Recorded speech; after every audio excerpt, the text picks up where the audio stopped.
तो कैसे हैं आप लोग। आज इस वीडियो में हम लोग बात करने वाले हैं पीसी प्रोसेसर्स के ऊपर। कौन सा वाला प्रोसेसर आप लोगों के लिए बेस्ट होगा, किस प्राइस रेंज में। इसके लिए मैंने एक एक्सेल शीट प्रिपेयर किया है। जितने भी प्रोसेसर्स अभी करेंटली अमेज़ॉन में अवेलेबल है उन सभी प्रोसेसर्स को मैंने कुछ कैटेगरीज में डिवाइड किया है अकॉर्डिंग टू देयर प्राइस, और उन सभी कैटेगरीज में आज हम लोग जाएंगे और डिस्कस करेंगे कि कौन सा वाला प्रोसेसर आप लोगों के लिए बेस्ट होगा अकॉर्डिंग टू योर नीच। तो चलिए शुरू करते हैं आज का वीडियो बिना किसी बकचोदी के। तो गाइस, वीडियो में आगे बढ़ने से पहले मैं आप लोगों को एक गुजारिश, एक रिक्वेस्ट करना चाहता हूँ। प्लीज़ एक बार मेरे चैनल में जाके देखिए, एक बार मेरे चैनल के होम पेज में जाके देखिए किस टाइप का हाल है मेरे चैनल का। लाइक इतना ज़्यादा मेहनत करने के बाद भी अगर ऑडियंस से कोई रेस्पॉन्स ना मिले, मतलब रेस्पॉन्स कहा, व्यूज़ ही नहीं आते, ना सब्सक्राइबर्स बढ़ते हैं, लाइक बहुत ही बुरा लगता है, दिल से बुरा लगता है गाइस, क्या ही बताओ आप लोगों को। और वीडियो की शुरुआत करने से पहले मैं आप लोगों से यही रिक्वेस्ट करूंगा कि please guys subscribe to my channel और शेयर कर दीजिए अपने फ्रेंड्स को, क्योंकि मैं इसी टाइप का क्वालिटी कंटेंट बनाता रहता हूँ, लेकिन आज तक कोई ऑडियंस गैदर नहीं कर पाया। तो चलिए शुरू करते हैं आज का वीडियो और बढ़ते हैं हमारे पहले कैटेगरी की तरफ। इसके लिए ओपन कर लेते हैं पहले एक्सेल शीट। तो गाइस, जो हमारा पहला कैटेगरी है वो है 10,000 के अंडर वाले जो प्रोसेसर्स अवेलेबल है अभी करेंटली अमेज़ॉन में उनका। तो उन प्रोसेसर्स में सबसे सस्ता वाला जो प्रोसेसर है वो है i3-10400F, और ये वाला प्रोसेसर आप लोगों को 6,500 रुपये में देखने को मिल जाता है। 4.3 गीगाहर्ट्ज़ के स्पीड के साथ 4 कोर और 6 MB का चेस फाइल। अगर आप लोग सस्ते से सस्ते बजट में एक पीसी बिल्ड करना चाहते हैं तो ये वाला सबसे ज़्यादा अप्रोप्रिएट प्रोसेसर होगा आप लोगों के लिए। और गाइस, अगर आप लोग इसके बाद नेक्स्ट जो प्रोसेसर आता है वो है Ryzen 3 3200G। और अगर आप लोग ऐसा प्रोसेसर खरीदना चाहते हो जिसमें इंटीग्रेटेड ग्राफिक्स कार्ड भी हो, और आप लोग अपने पीसी में एक्स्ट्रा कोई डेडिकेटेड ग्राफिक्स कार्ड नहीं लगा सकते, तो भाई आप लोग इस वाले प्रोसेसर के साथ जा सकते हो। और इसके बाद एक और प्रोसेसर आता है i5-10400F।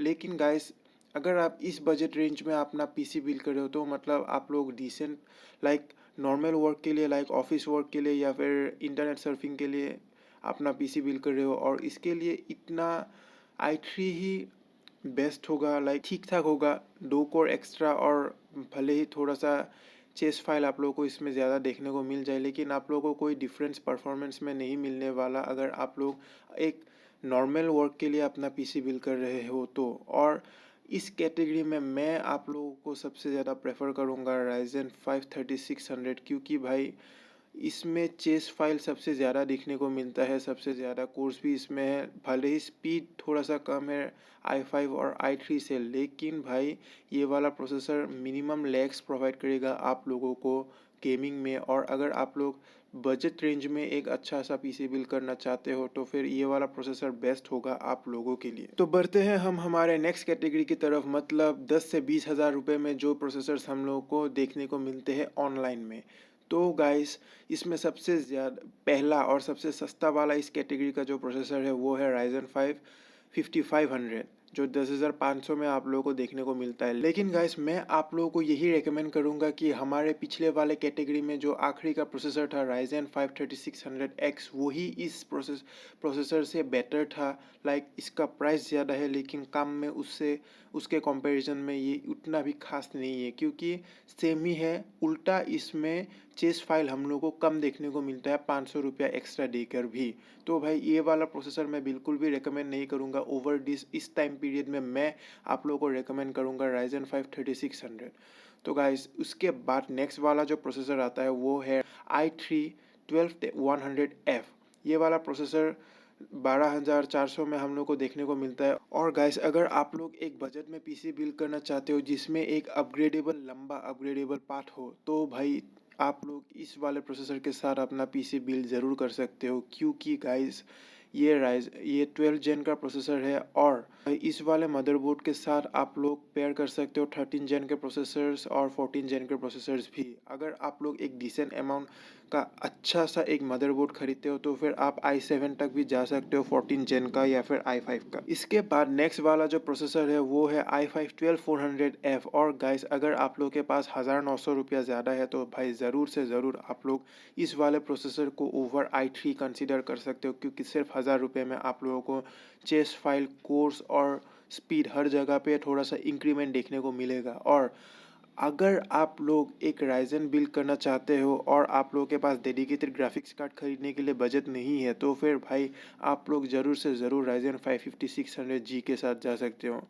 इसके अलावा इस वाले कैटेगरी में अगर मुझे कोई प्रोसेसर चूज़ करने का मौका मिलता तो भाई मैं तो चूज़ करता राइजन 7 5700X या फिर राइजन 7 3700X। ये दोनों ही प्रोसेसर सेम मदरबोर्ड के साथ पेयर हो जाते हैं, मतलब AM4 सॉकेट में ही बेस्ड है ये दोनों प्रोसेसर। लेकिन राइजन 7 5700X में हम लोगों को 0.2 गीगाहर्ट्ज़ की स्पीड ज़्यादा देखने को मिलती है। बाकी ऑलमोस्ट सिमिलर है, 3000 के डिफरेंस में आप लोगों को राइजन 7 3700X 3000 रुपये सस्ता मिल जाएगा। और अगर आप लोग खरीदना चाहो तो राइजन 7 3700X भी खरीद सकते हो, वो ज़्यादा वैल्यू फॉर मनी है as compare to Ryzen 7 5700X इस टाइम पीरियड में। और इस कैटेगरी में राइजन 5 5600X में इसको रेकमेंड नहीं करूँगा। ये भी बहुत ही अच्छा और तगड़ा प्रोसेसर है, लेकिन भाई आप लोगों को सिर्फ आई थिंक 1000 रुपये 1200 रुपये में एक्स्ट्रा पे करके एक राइजन 7 5700X मिल रहा है, तो जिसमें 2 कोर्स एक्स्ट्रा है। और इससे सस्ते में भी आप लोगों को 3700X मिल ही रहा है, जिसमें 2 कोर्स एक्स्ट्रा मिलते हैं सिर्फ 0.2 गीगाहर्ट्ज़ के कम स्पीड में। और इसमें चीज़ भी थोड़ा सा ज़्यादा आप लोगों को देखने को मिलता है ओवर राइजन 5 5600X। कोई सा भी चूज़ कर सकते हो, आइडर राइजन 7 3700X या फिर 7 5700X। इस टाइम पीरियड में मेरे हिसाब से best value for money Ryzen 7 3700X ही है। तो गाइस चलिए बढ़ते हैं अब हम हमारे अगले कैटेगरी की तरफ, मतलब जो प्रोसेसर्स 20 से 30 हज़ार रुपये के अंदर आते हैं वो। इस कैटेगरी में आप लोगों को सबसे पहले देखने को मिलता है राइजन 7 5700G। 20,500 का ये एक प्रोसेसर है। और अगर आप लोग इंटीग्रेटेड ग्राफिक्स कार्ड नहीं खरीदना चाहते तो भाई आप लोग इसको कंसीडर कर सकते हो। लेकिन अगर आप लोगों को ग्राफिक्स कार्ड खरीदना है तो भाई आप लोग इसके नेक्स्ट जो वाला प्रोसेसर जो है ना राइजन 5 7600X सेम प्राइस में आप लोगों को देखने को मिलता है, आप लोग इसके साथ जाओ। बेस्ट वैल्यू फॉर मनी इस टाइम में आप लोगों के लिए होगा ये वाला प्रोसेसर, क्योंकि भाई ये वाला प्रोसेसर लेटेस्ट सॉकेट में AM5 सॉकेट में रन करता है राइजन का। और राइजन ने खुद ये गारंटी दिया है कि वो इस वाले सॉकेट को 2025 तक चलाने वाले हैं, मतलब आप लोग एक लेटेस्ट प्लेटफॉर्म में होंगे। और इन फ्यूचर 2025 तक अगर आप लोगों को किसी और लेटेस्ट प्रोसेसर में अपग्रेड करना हो तो आराम से आप लोग इस वाले प्रोसेसर के साथ कर पाओगे। तो भाई अभी के लिए तो बेस्ट वैल्यू फॉर मनी यही होगा आप लोगों के लिए। तो अगर हम इंटेल की तरफ जाए तो भाई जो पहले वाले प्रोसेसर्स है उनको मैं ज़्यादा रेकमेंड नहीं करूँगा, 11 जेन के जो प्रोसेसर्स है, क्योंकि उनके साथ आप कुछ भी अपग्रेड नहीं कर पाओगे। कोई भी जनरेशन आगे नहीं बढ़ पाओगे इन प्रोसेसर्स के साथ, क्योंकि 12 जेन जो प्रोसेसर है इनके बाद वाला वो टोटली डिफरेंट सॉकेट में आता है। और इसके बाद एकदम एंड के तरफ अगर आप लोग देखेंगे तो फिर आप लोगों को i5 12600K मिलेगा 25,000 में। और भाई आप लोग ज़रूर से ज़रूर वो वाला ख़रीद सकते हो, या फिर उससे सस्ते में आप लोगों को 13 जेन का मिल सकता है i5। लेकिन दोनों में डिफरेंस यही है कि आप लोग i5 12600K को ओवरक्लॉक कर पाओगे, लेकिन 13400 को आप लोग ओवरक्लॉक नहीं कर पाओगे। इसके अलावा दोनों में कोई खासा डिफरेंस नहीं है। इन दोनों में से आप लोग कोई एक कंसिडर कर सकते हो, क्योंकि इनके साथ आप लोग 13 या 14 दोनों जनरेशन्स में अपग्रेड कर सकते हो, सेम सॉकेट्स में आते हैं। और एकदम एंड में जो प्रोसेसर है वो है राइजन 9 7700। गाइस मैं इसके बारे में एक ही बार आप लोगों से बताना चाहूँगा कि अगर पैसा है तो खरीद लो, क्योंकि इसके ऊपर जो हम लोगों को देखने को मिलता है राइजन 5 7600, इसमें और राइजन 5 में कुछ खासा डिफरेंस है नहीं। 0.2 गीगाहर्ट्ज़ का स्पीड एक्स्ट्रा आप लोगों को देखने को मिल जाएगा। और उसके बाद 2 MB का एक्स्ट्रा कैश फाइल, और उसके बाद 2 कोर्स एक्स्ट्रा। लेकिन 10,000 रुपया ज़्यादा इतने से अपग्रेडेशन के लिए फ़ायदे का सौदा मेरे हिसाब से तो नहीं है। इससे अच्छा आप लोग अच्छा एसएसडी और रैम खरीदने में अपना पैसा इन्वेस्ट कर सकते हो। दोनों ही लेटेस्ट प्लेटफॉर्म्स में ही हैं। चलिए बढ़ते हैं अब हम हमारे नेक्स्ट कैटेगरी की तरफ, जो है 40,000 के अंदर में जो प्रोसेसर्स मिलते हैं वो वाला कैटेगरी। और इस कैटेगरी में सबसे पहला और सबसे सस्ता वाला जो प्रोसेसर है वो है i7-11700 और इसका प्राइस है 31,600। और इसके कंपैरिजन में अगर हम लोग नीचे जाए तो फिर हम लोग को i5 13600K और i7 12700K देखने को मिलता है। इन दोनों प्रोसेसर के साथ आप लोग ओवरक्लॉकिंग कर सकते हो और इन दोनों में कोर्स भी आप लोगों को ज़्यादा देखने को मिलते हैं एज़ कम्पेयर टू i7 11700, सिर्फ 1500 के डिफरेंस में। इसीलिए मैं आप लोगों को i7 11700 खरीदने के लिए रेकमेंड नहीं करूँगा। इससे अच्छा आप लोग इन दोनों के साथ जा सकते हो। लेटेस्ट प्लेटफॉर्म्स में भी है करेंटली। इन दोनों प्रोसेसर्स के साथ अगर आप लोग पीसी बिल्ड करते हो तो फिर आप लोग 14 जेन तक जा सकते हो आराम से। तो जहाँ पर हम राइजन की बात करें यहाँ पर, तो राइजन का यहाँ पर राइजन 9 5900X देखने को मिलता है हम लोग को और राइजन का 970-900X भी देखने को मिलता है। इन दोनों में से मैं तो रेकमेंड करूँगा कि अगर आपके पास पैसा है तो राइजन 970-900X खरीद लो। लेकिन राइजन 950-900X खरीदने से अच्छा आप लोग राइजन जो हम लोगों ने पिछले वाले कैटेगरी में देखा था राइजन 770-700 खरीद सकते हो आप। 2,000 रुपये सस्ता भी मिलेगा आप लोगों को। 2,000 रुपया नहीं, 2,200 रुपये सस्ता में मिल जाएगा आप लोगों को राइजन 770-700। और आप लोग लेटेस्ट प्लेटफॉर्म में भी रहोगे क्योंकि राइजन 950-900X जो है वो AM4 प्लेटफॉर्म में है और करेंटली AMD रन कर रहा है अपने AM5 प्लेटफॉर्म्स में। और इसको आप लोग इन फ्यूचर बिल्कुल भी अपग्रेड नहीं कर पाओगे क्योंकि AM4 प्लेटफॉर्म का ये सबसे बेस्ट प्रोसेसर है। और आने वाले जो राइजन के प्रोसेसर्स AMD के तरफ से आने वाले हैं वो वाले प्रोसेसर्स AM5 पर ही बेस्ड होंगे। AM4 पर बेस्ड अगला कोई प्रोसेसर इतने हेवी टाइप का नहीं आने वाला। तो आप लोगों के लिए सबसे ज़्यादा प्रॉफिटेबल होगा कि आप लोग AM5 के साथ ही रहिए इतना पैसा इन्वेस्ट करके। तो इस प्राइस रेंज में आप लोगों के लिए इंटेल के साथ जाना ही बेस्ट होगा, या फिर आप लोग जा सकते हो राइजन 970-900X, या फिर अगर आप लोगों के पास उतना बजट नहीं है तो पिछले वाले कैटेगरी का जो राइजन 770-700 है उसके साथ जा सकते हो राइडर देन राइजन 950-900X। तो चलिए बढ़ते हैं अब हम हमारे नेक्स्ट कैटेगरी की तरफ, मतलब उन प्रोसेसर्स के तरफ जो हम लोगों को मिलते हैं 40 से 50,000 रुपये के प्राइस रेंज में। और इस कैटेगरी में ढेर सारे प्रोसेसर्स नहीं है, बहुत ही कम प्रोसेसर्स हम लोग को देखने को मिलते हैं। और सबसे सस्ता वाला जो है वो है i7-12700KF।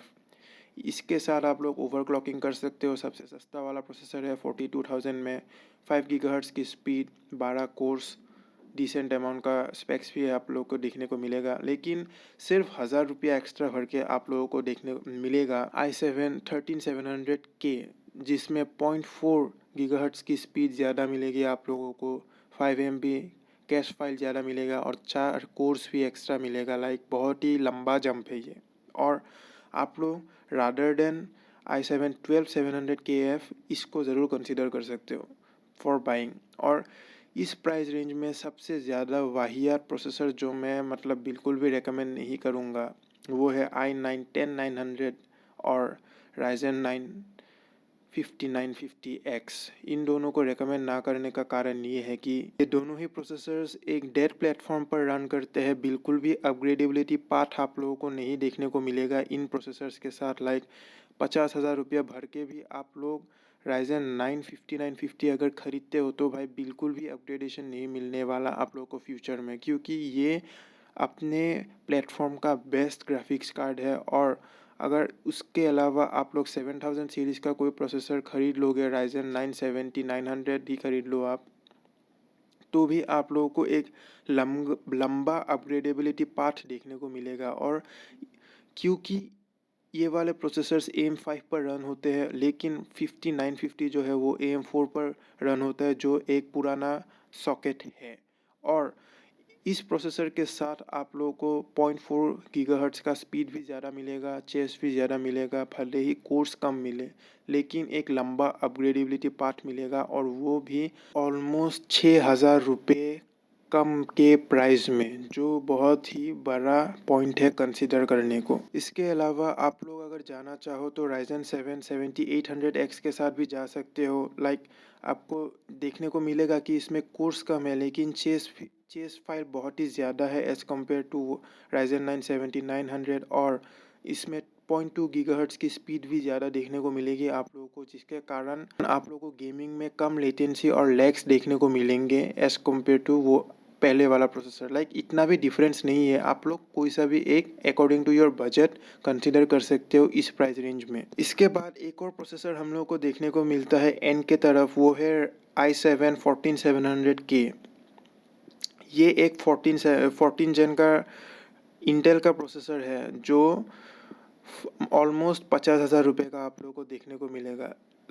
इसमें स्पीड भी मैक्स है और लेकिन चेस फाइल बहुत ही कम है। लेकिन भाई मैं ये वाला प्रोसेसर आप लोगों को बिल्कुल भी रेकमेंड नहीं करूँगा, क्योंकि इसी साल इंटेल अपना 15 जेन का प्रोसेसर्स भी लॉन्च करने वाला है, जो बिल्कुल ही नए प्लेटफॉर्म पर होंगे। मतलब 14 जेन के जो मदरबोर्ड्स है, उन मदरबोर्ड्स के साथ आप लोग 15 जेन के प्रोसेसर्स इंटीग्रेट नहीं कर सकते। इनके लिए आप लोगों को एक नया मदरबोर्ड खरीदना पड़ेगा। तो अगर आप लोग 14 जेन के साथ कोई पीसी बिल्ड करना चाहते हो, तो इससे अच्छा होगा कि आप लोग कुछ दिनों तक वेट कर ले 15 जेन लॉन्च होने तक, क्योंकि इस टाइम में अगर आप लोगों ने 14 जेन के साथ कोई पीसी बिल्ड कर लिया तो उसके साथ आप लोग को बिल्कुल भी अपग्रेडेबिलिटी पाथ देखने को नहीं मिलेगा, बड़ा वाला कट जाएगा आप लोगों का। तो इससे अच्छा होगा कि आप लोग कुछ दिनों तक वेट कर ले 15 जेन का प्रोसेसर निकलने तक, या फिर आप लोग Ryzen 7000 सीरीज़ के साथ अपना प्रोसेसर पीसी बिल्ड करें। तो आशा करता हूँ आप लोगों को मेरा ये वीडियो और कंटेंट अच्छा लगा होगा। अगर अच्छा लगा है तो प्लीज़ लाइक कर दीजिए, शेयर कर दीजिए मेरे चैनल को और वीडियोज़ को, और मिलता हूँ आप लोगों से किसी और नए वीडियो में। तब तक के लिए बाय बाय।